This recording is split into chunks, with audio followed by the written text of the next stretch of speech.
ರಾಯಚೂರು ಜಿಲ್ಲೆಯ ಮಾನ್ವಿ ಪಟ್ಟಣದಲ್ಲಿ ಮಹಾಶಿವರಾತ್ರಿ ಹಬ್ಬವನ್ನು ಭಕ್ತಿಭಾವದಿಂದ ಮತ್ತು ಅದ್ದೂರಿಯಾಗಿ ಆಚರಿಸಲಾಯಿತು. ಪಟ್ಟಣದ ಕಲ್ಮಠ ಮಠದ ಶಿವಲಿಂಗ ದೇವಸ್ಥಾನದಲ್ಲಿ ಬೆಳಗ್ಗಿನಿಂದಲೇ ವಿಶೇಷ ಪೂಜೆ, ಅಭಿಷೇಕ ಮತ್ತು ಧಾರ್ಮಿಕ ಕಾರ್ಯಕ್ರಮಗಳು ನೆರವೇರಿದವು. ನೂರಾರು ಭಕ್ತರು ಶಿವಲಿಂಗ ಮೂರ್ತಿಗೆ ನಮನ ಸಲ್ಲಿಸಿ ವಿಶೇಷ ಪೂಜೆಯಲ್ಲಿ ಭಾಗವಹಿಸಿದರು. ಶಿವರಾತ್ರಿ ಪ್ರಯುಕ್ತ ನಡೆದ ಗಾರಿಗೆ ಜಾತ್ರೆ ಈ ವರ್ಷದ ಪ್ರಮುಖ ಆಕರ್ಷಣೆಯಾಗಿತ್ತು. ಕಲ್ಮಠ ಮಠದಿಂದ ಆರಂಭವಾದ ಗಾರಿಗೆ ಜಾತ್ರೆಯಲ್ಲಿ ಮಹಿಳೆಯರು ರಥೋತ್ಸವ ಎಳೆಯುವ ಮೂಲಕ ಭಕ್ತಿಭಾವ ಪ್ರದರ್ಶಿಸಿದರು. ಕಳೆದ 12 ವರ್ಷಗಳಿಂದ ಗಾರಿಗೆ ಜಾತ್ರೆಯ ಅಂಗವಾಗಿ ಮಹಿಳೆಯರು ರಥೋತ್ಸವ ಎಳೆಯುವುದು ಇಲ್ಲಿನ ವಿಶೇಷ ಸಂಪ್ರದಾಯವಾಗಿದೆ.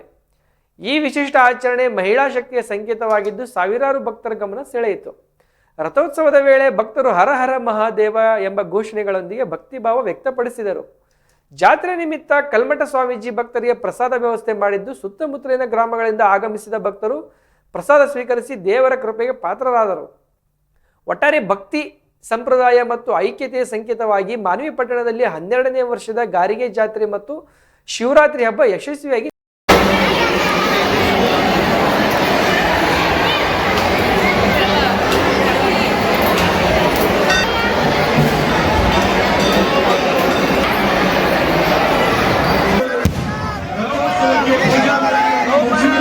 ಮಹಿಳೆಯರಿಂದ ಕಾರ್ಯಕ್ರಮ ನಡೆಯುತ್ತದೆ.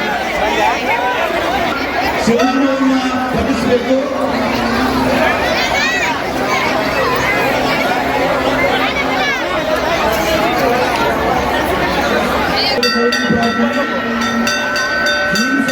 ತಹಸೀಲ್ದಾರ್ ಆಗಿರುವಂತಹ ಕುಮಾರ ಸತ್ತಂಗಿ ಬೀಹಾರ್ ಅವರು ರಥೋತ್ಸವಕ್ಕೆ ಈ ವರ್ಷದ ರಥೋತ್ಸವಕ್ಕೆ ಚಾಲನೆ ನೀಡಿದ್ದಾರೆ.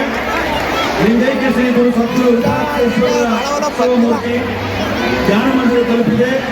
ಪೂಜಾ ವಿಧಾನಗಳೊಂದಿಗೆ ರಥೋತ್ಸವ ನಡೆಯಲಿದೆ. ಮಹಿಳೆಯರು ರಥೋತ್ಸವವನ್ನು ನಡೆಯುವಂತಹ ಸಂದರ್ಭದಲ್ಲಿ